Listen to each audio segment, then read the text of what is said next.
जिंदगी के साथ देते हैं और चले आओ मेरे महफिल में हम आवाज देते हैं। कहीं आंसू निकलते हैं, कहीं घुंघरू मचलते हैं, इसी का नाम है दुनिया तो सभी का काम चलते हैं। अभी छोड़ी नहीं तूने बुरी आदत को पुरानी, और गले लग जाया कर ना कर बेकार जवानी। जे करता है तुझको बना लो अपने घर वाली, तेरा भाई बने साला तेरी बहन बने साली।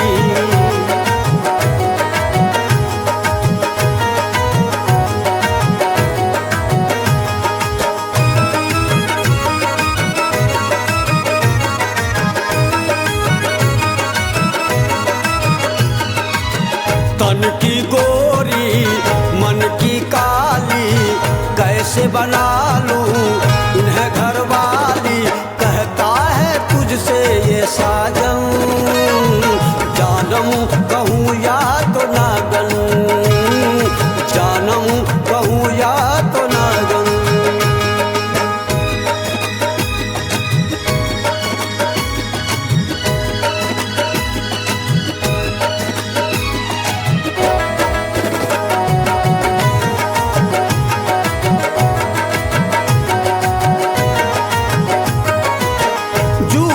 गजरा नैन में कजरा गौल पे शोभे जुल्फों के बदरा,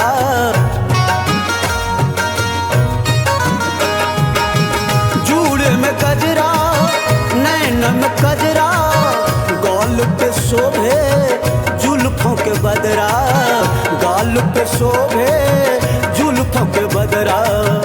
कानों में बाली होठों पे लाली कैसे बना लूं इन्हें घर वाली, कहता है तुझसे ये साजन जानम कहूँ या तो नागन, जानम कहूँ या तो नागन।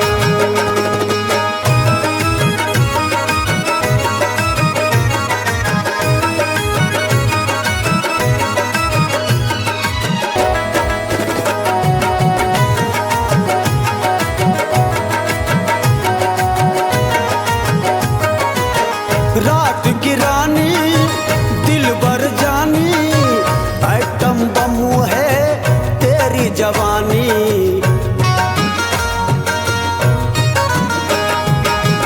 रात की रानी दिल भर जानी आइटम बम है तेरी जवानी, आइटम बम है तेरी जवानी।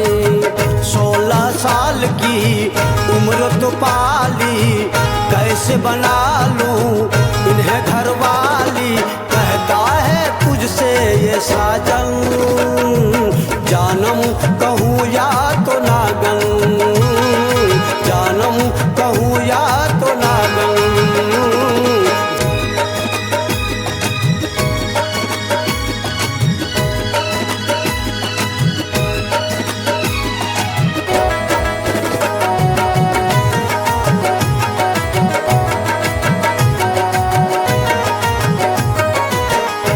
तुम कहता तुझसे ये साजन बन जाओ गोरी साजन की जानम,